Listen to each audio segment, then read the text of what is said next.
auzu billahi min ashaytaani rajim bismillahi rahmaani rahim sëriñ bi qaala lahu llahu maxtaara lahu nee na bokk na ci naxek àdduna day rafetal ak kawam ba mu rafet mu nëbbu ay coona ak i bon bon ci biiram ngir mën a wor ko xamul ci li muy gis ci ak kawam. misaalum àdduna mi ngi mel ne màggat mu ñaaw lool ba noppi sol yére yu rafet ngir fitnaal mbindeef yi ku ci ànd ak moom ba muri ko rëccu lool loo ko doon soppee ngir bon bon ya ngay gis ci moom ak i gàcca. ñëw na ci xibaar yi ñu ne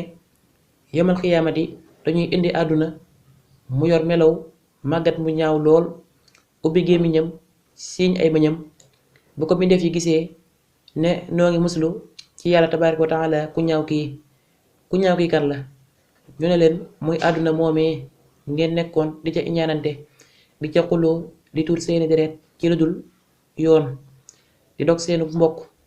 di woru ci ay rafetam daal di koy digal mu dem sawara mu ne saa boroom ana samay soppe ak samay mbooloo yi ma toppoon ñu daal di leen di digal ñu ànd dem sawara wallahu a'lam.